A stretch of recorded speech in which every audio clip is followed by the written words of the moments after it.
because we take the amount of money you made last year versus the amount of hours you worked, and business owners find out that their time's not worth as much as they really think it is. What's up, guys? Let's talk shop today. So today we're going to talk about a topic that's actually a little spicy. It's going to be a little controversial. It might hurt some feelings. We're not trying to. We're just trying to be better business owners here. And so the topic we're going to talk about today is pre-qualification. Do we pre-qualify our incoming leads, or do we not pre-qualify our incoming leads? This is very important. Now remember, we are in the landscape lighting business. This is the landscape lighting show or video. We're talking about landscape lighting businesses. In the landscape lighting business, leads are the lifeblood of our business, right?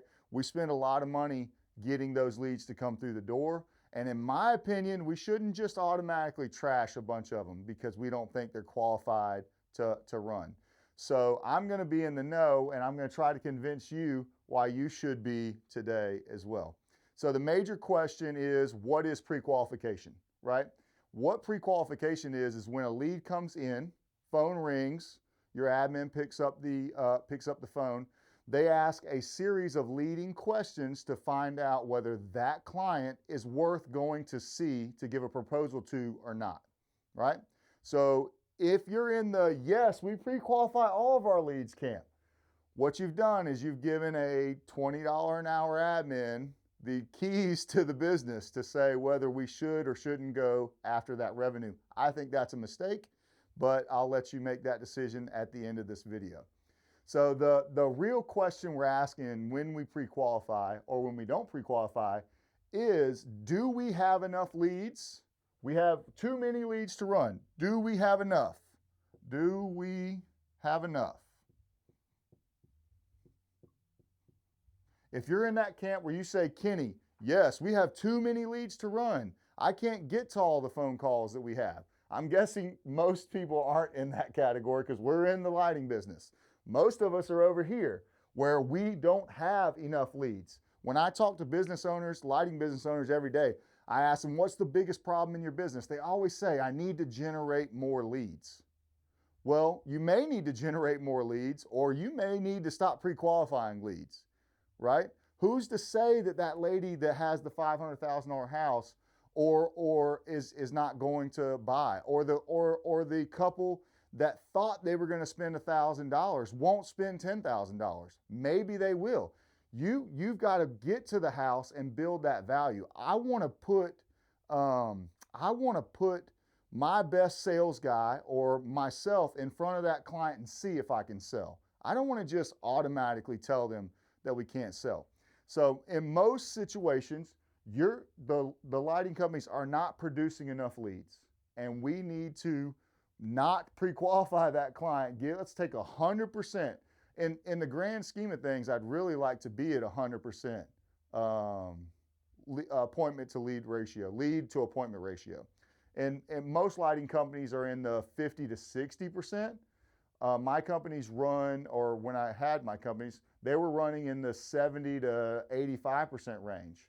Lead to appointment ratio. Lead comes in, we actually go to that client's house. Now, one of the rebuttals that I always get is that my time is so important. You got business owners, and they want to tell you that their time is so important. Now, I always want to do this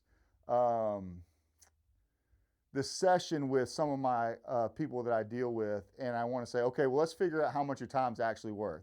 And so this is always an exercise that's really uncomfortable because we take the amount of money you made last year versus the amount of hours you worked, and business owners find out that their time's not worth as much as they really think it is. But the truth is, when a business owner or when someone says, but my time's not worth going out to that customer's house, or what they're really saying is that they don't want to miss their children's softball game. And they don't want to miss the time with their wife or their family time. They're trying to figure out that balance between work and life. And that is a very important thing. But there's an answer to that question that is not go see that client.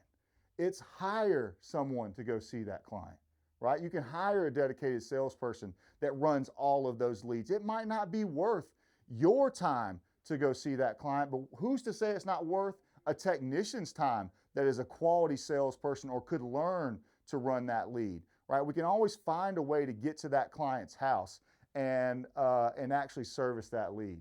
So in the landscape lighting industry, remember, we're not a plumber, we're not in the irrigation business where the phone rings for no reason. We're in the lighting industry where the only reason a phone rings is because you made it ring, right? Let's talk about customer acquisition costs. What do you think it costs to get that phone to ring? I always look at that. In the landscape lighting industry, most people have a customer acquisition cost. Customer acquisition cost of somewhere between $125 and $250.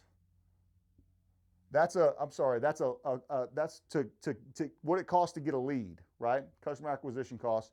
To actually obtain that customer is going to be more than that. But just to get the phone ring, most landscape lighting companies are spending between $125 and $250. That's marketing that we're putting out that gets the phone to ring. Most time, it's between $125 and $250. If it costs me $250 to make that phone ring, you better bet your dollar that I'm not going to go, Miss Johnson, we can't come to your house because I don't think you're going to spend $10,000, right? I'm going to go, if I paid $250 to make it ring, I'm going to go find out whether I can sell 10 grand or not, right? Or 5 grand or whatever it is to that client. That she's going to have to tell me no because I paid to get her to call me. But when I talk to my admins and the people in our office, one of the things that I always say is you need to treat every one of those phone calls like it's $5,000. Because it could be, and likely it is, right? Every time that phone rings, you need to treat it like it's $5,000. I don't know why it is in the landscape lighting industry. The average landscape lighting company doesn't answer the phone. It makes no sense to me. That's business 101. Answer the phone. Phone rings, we answer, right? $5,000 could be on the end of the line. We got to answer every one of those calls and be able to run every one of those leads. In my opinion, no landscape lighting company should ever pre-qualify a lead unless you're telling me that you got too many leads to run, which is none of you. You don't have any. I've never met a lighting company that said, we got too many leads to run. There are none. You don't have enough leads. So no one should be pre-qualifying. Put Tom Brady on the field, let him go throw the touchdown pass and sell the job that you didn't think you were going to sell. Your time is not that valuable. Trust me. If it is, then go find somebody else to do it. But the business answer, the best decision for your business is to not pre-qualify. And I've never heard anyone give me an argument that supersedes that or that's good enough to make me change my mind. So I'm in the don't pre-qualify. I think you should too. This is Shop Talk, and we'll see you next time.